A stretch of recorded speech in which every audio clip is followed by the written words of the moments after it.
Баршаңызға сәлем. Өткен сабағымызда табыс септігі винительный падежді өткен болатынбыз. Бүгінгі сабақты түсіну үшін өткендегі сабақты міндетті түрде көріп алыңыздар. Естеріңізде болса, винительный падеждің бірінші бөлімімен танысқан болатынбыз.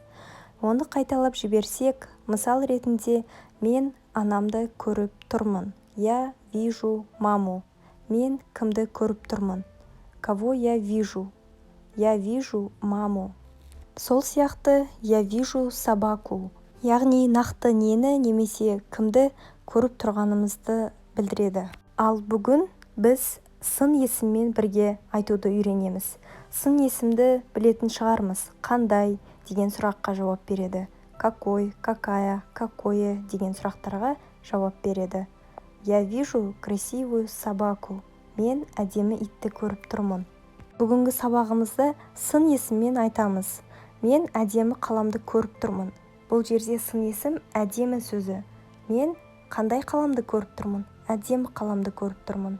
Бүгінгі сабағымыз не туралы екенін түсінген болсаңыз, мына жаққа назар аударыңыз. Бәріміз білетіндей, қазақ тілінде де, орыс тілінде де жанды және жансыз заттар бар. Жандыға білеміз мужской және женский род жатады, ал жансызға средний род жатады. Бұны білеміз, бірақ айтқанда окончание қалай өзгереді деген сұрақ пайда болады. Мужской род винительный падежде огоға аяқталады, егер сын есіммен бірге келсе. Мысалы, я вижу прекрасного человека. Бұл жерде человек мужской род.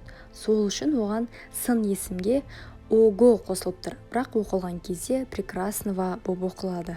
Егер де түсінбей жатсаңыз, винительный падеждің бірінші бөлімін қайталап көріп алыңыз. Енді екіншісі женский родқа тоқталайық. Женский родта сын есіммен бірге келетін болса, оған ую қосылады.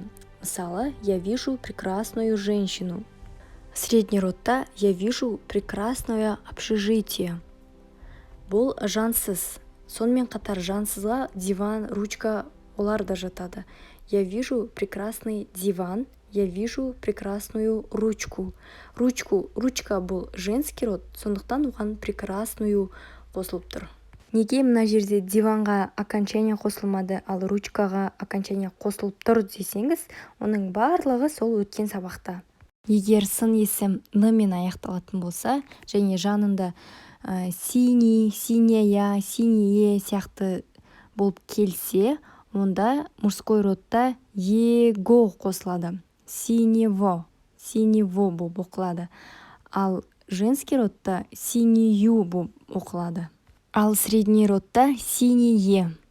Видеть синий диван, видеть синюю рубашку, видеть синее платье. Біріншісі мужской род, екіншісі женский род, үшіншісі средний род. Мысалдар. Мен көк китті көріп тұрмын. Я вижу синего кита. Я вижу синюю рыбу. Мен көк балықты көріп тұрмын. Сіздерге түсінікті болды деген ойдамын.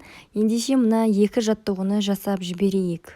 Знать, жақшаның ішінде чужой старший брат. Бейтаныс үлкен ағаны білу. Осыны орысшаға аударыңыз. Дұрыс. Знать чужого старшего брата. Екінші астындағы жаттығуға қараңыз. Знать, жақшаның ішінде шустрая взрослая девочка. Өте дұрыс. Знать шуструю взрослую девочку. Ал осымен достар, винительный падеждің екінші бөлімі, яғни сын есіммен бірге қатар келетін сөздерді біз аударуды үйрендік. Келесі сабақта біз көпше түрін талқылайтын боламыз. Видео ұнаған болса, міндетті түрде лайк басып, қоңыраушаны баса кетіңіздер.